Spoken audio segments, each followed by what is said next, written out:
Só em 2024 as ações da Oncoclínicas caíram cerca de 60%. Nesse vídeo eu vou te falar quem é a Oncoclínicas, como ela ganha dinheiro, por que as ações caíram tanto e no final eu falo a minha opinião se isso aqui pode ser uma armadilha ou uma oportunidade. Se você tem interesse nesse tipo de conteúdo, já se inscreve no canal para não perder os próximos vídeos e deixa o like para ajudar o canal a crescer e a chegar a mais investidores. Como o próprio nome diz, a Oncoclínicas é uma empresa especializada no tratamento oncológico aqui no Brasil, ou seja, o tratamento de câncer. E a missão da empresa é justamente vencer o câncer. E ela quer fazer isso trazendo um tratamento de excelência e qualidade de vida para os pacientes de uma forma humanizada e com bastante tecnologia. A Oncoclínicas foi fundada em 2010 em Belo Horizonte e passou por um forte crescimento ao longo desses primeiros 14 anos de história.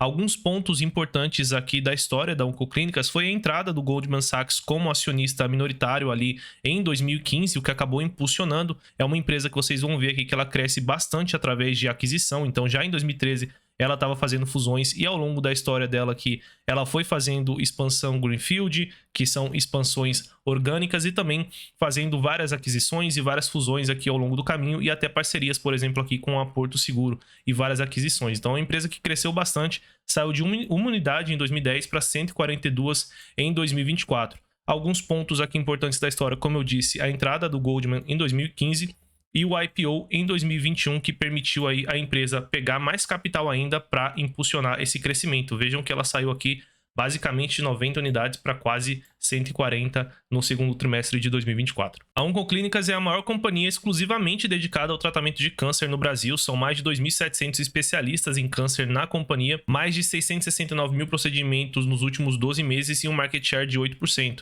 A empresa está inserida num segmento resiliente de saúde. A gente sabe que o setor de saúde tem aí vários drivers positivos de longo prazo, só que ela está num segmento de rápido crescimento. O segmento de tratamento ao câncer ele cresce mais do que a média do setor de saúde geral. São quase 700 mil novos casos de câncer no Brasil por ano, e para a população que tem mais de 65 anos, isso deve crescer 2,6 vezes mais até 2050. Então, não só porque a gente tem alguns impactos nos hábitos das pessoas que estão fazendo as pessoas terem mais câncer, mas também hoje em dia as pessoas têm uma preocupação maior com saúde, então tem bem mais diagnóstico do que no passado. E se tem diagnóstico, as pessoas vão buscar tratamento. A empresa tem um modelo de negócio baseado em clínicas ambulatoriais suportadas por Cancer Centers, que são centros completos para o tratamento de câncer, desde o diagnóstico até o atendimento, até o pós-atendimento. Então é bem complexo, assim, verticalizado, mas ela tem também vários outros laboratórios espalhados pelo país. Apesar deles terem feito bastante aquisições nos últimos anos, foram mais de 40 M&As desde 2016 até 2023, eles têm também um forte crescimento orgânico. Como eu disse, esse setor cresce mais do que a média do setor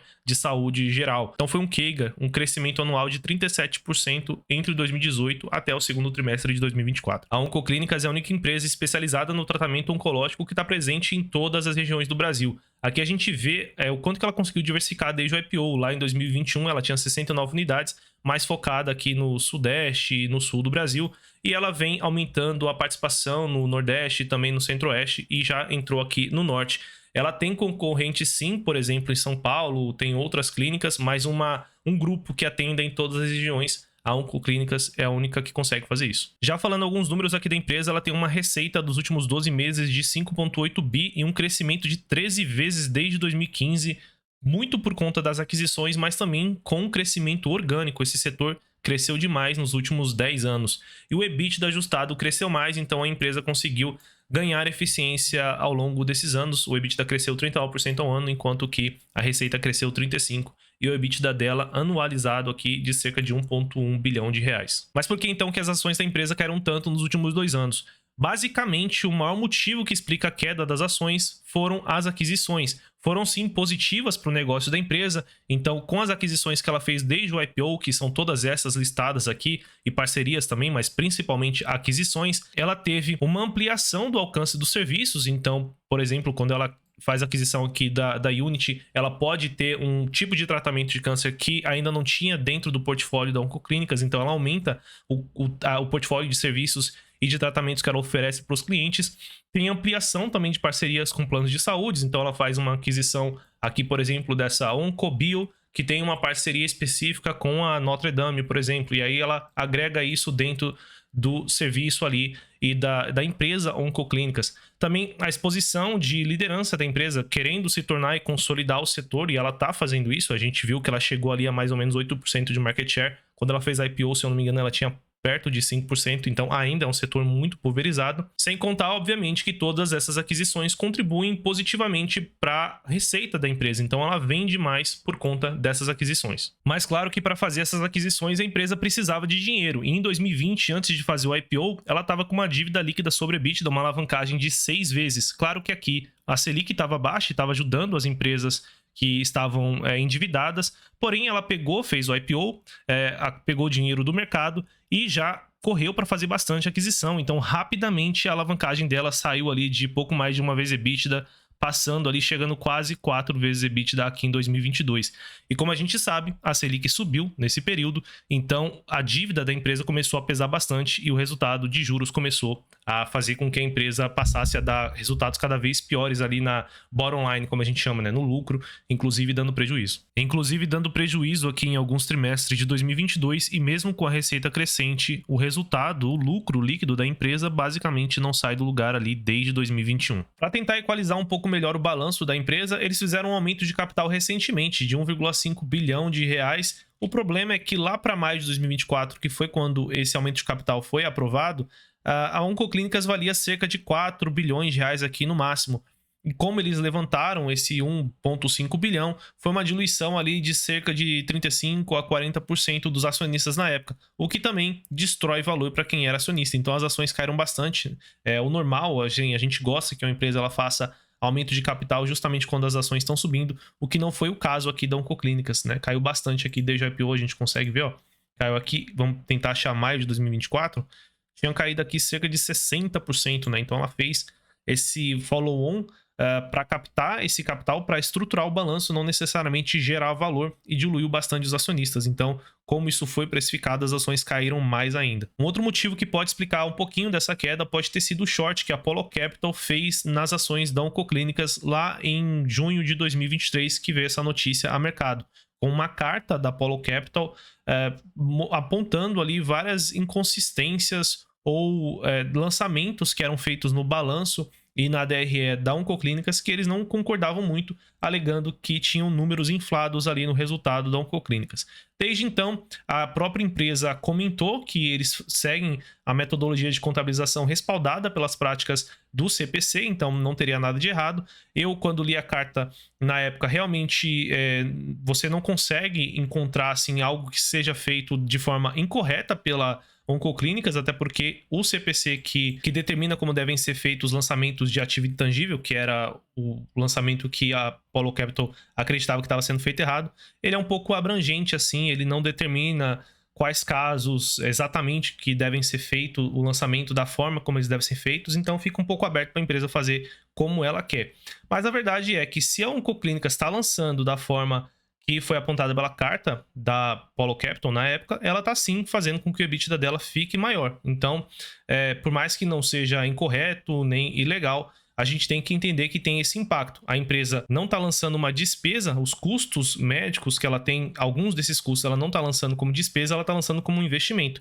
Isso faz o EBITDA dela ficar maior. Seja dentro das regras ou não, esse é o impacto que tem e a gente tem que ter isso em mente na hora de analisar a empresa. Desde a resposta da Oncoclínicas não teve mais nenhuma grande novidade a respeito dessa carta aqui da Apollo Capital, então acredito que esse assunto aqui está um pouco ignorado pelo mercado no momento. Já falando um pouco aqui dos resultados da empresa, a gente vê que os procedimentos totais realizados pela empresa cresceram bastante nos últimos anos, saíram aqui de 201 mil para 669 nos últimos 12 meses. A receita, como a gente sabe, cresceu bastante aqui desde 2018, um crescimento anual de 37%, mas a gente já vê que deu uma desacelerada boa aqui em 2024, principalmente porque a empresa parou de fazer aquisições. O ticket médio cresceu bastante, né? A gente sabe que a inflação médica foi muito forte no mundo todo, não só no Brasil, então a Oncoclínicas repassa isso para os clientes dela, e ela mantém, assim, uma margem bruta bem aceitável e bem controlada ao longo dos anos. Claro que ela teve o melhor momento ali em 2022, mas pesou custo, pesou inflação, pesou mais despesas de aquisição, e aí a margem bruta dela caiu um pouquinho, porém ela fica aqui sempre nessa faixa dos 33%, 34%, e também crescendo o lucro bruto, o que é uma boa notícia. O EBITDA da empresa também cresceu bastante nos últimos anos, um CAGR de 42%, como a gente viu, porém também desacelerando bastante frente ao ano passado, praticamente estacionado, já que a empresa não está mais naquele momento de crescimento muito forte, o PDD está impactando, o custo médico está maior do que no passado, ela não consegue repassar 100% dessa inflação toda, então a EBITDA está um pouco estagnado. Vejam como a margem até caiu aqui frente ao ano passado, porém isso no momento não me preocupa. A dívida líquida da empresa estava pesada, né? 3 vezes, na verdade 4, chegou a 4 vezes em alguns momentos ali no início de 2024, se eu não me engano, e depois do follow-on ela chegou aqui a 2,5. Ela não tem uma pressão de dívida no momento, então o valor que ela tem no caixa aqui cobre basicamente até 2026, né, mais do que 2026, então não é uma empresa que vai falir no curto prazo, porém ela ainda está com uma dívida, na minha visão, alta, né? Talvez nesse momento, principalmente, que a gente tem essa percepção de que talvez a gente vá ter um ciclo de alta de juros ou juros altos por mais tempo, a gente espera e gostaria de ver aqui que a empresa continuasse com essa desalavancagem e não voltasse a fazer aquisições, pelo menos no curto prazo. Passando rapidamente nos resultados do segundo trimestre de 2024, a gente aqui vê no top line boas notícias em volume, então o ticket dela subiu frente ao segundo trimestre de 2023, o volume também de exames realizados e procedimentos realizados cresceu 10%, o que é uma boa notícia. Por conta disso, a receita bruta cresceu bem, então cresceu 16% frente ao ano passado, atingindo aqui 1,7 bilhão nesse trimestre. E a receita nos últimos 12 meses, 6,4 bi, um crescimento de 18%. O lucro bruto também cresceu, mas cresceu menos que a receita bruta, então ela teve uma pressão de custos, cresceu aqui 11,6%, lembrando que esse foi também o trimestre das enchentes no sul, e ela tem uma presença lá no sul, então isso acaba impactando também nas despesas, nos custos da empresa. Mesmo assim, continuou lucrativa e uma margem bruta normalizada, tirando alguns impactos, principalmente de PDD, fariam com que ela tivesse uma margem bruta aqui de 34,7%, muito em linha com o início desse ano, e não foi uma margem muito pior do que o ano passado, né? Tá bem estável em relação ao ano passado. As despesas operacionais da empresa, apesar de crescer 11%, cresceram menos que a receita, então a relação entre as despesas operacionais, caixa e a receita líquida caiu frente ao primeiro trimestre e também frente ao ano passado, o que também é uma boa notícia. Isso aqui a gente espera de toda a empresa que está passando por um momento de aquisições e fusões, esse ganho de sinergia, ou seja, principalmente uma queda aqui de despesas frente à receita. Isso finalmente está acontecendo aqui na Oncoclínicas. O EBITDA da empresa cresceu quase 12% frente ao ano passado, com uma margem normalizada de 20,2%, muito em linha com o ano passado, quando a gente tira aqueles efeitos não recorrentes de custos de PDD. Porém, uma coisa que a Oncoclínicas faz aqui que eu não concordo muito é que ela tira a despesa com o plano de remuneração dos executivos em ações e ela tira, né, ela faz um ajuste aqui, já que não tem esse efeito caixa, realmente ela não vai pagar hoje os executivos com essas ações, mas ela vai pagar um dia.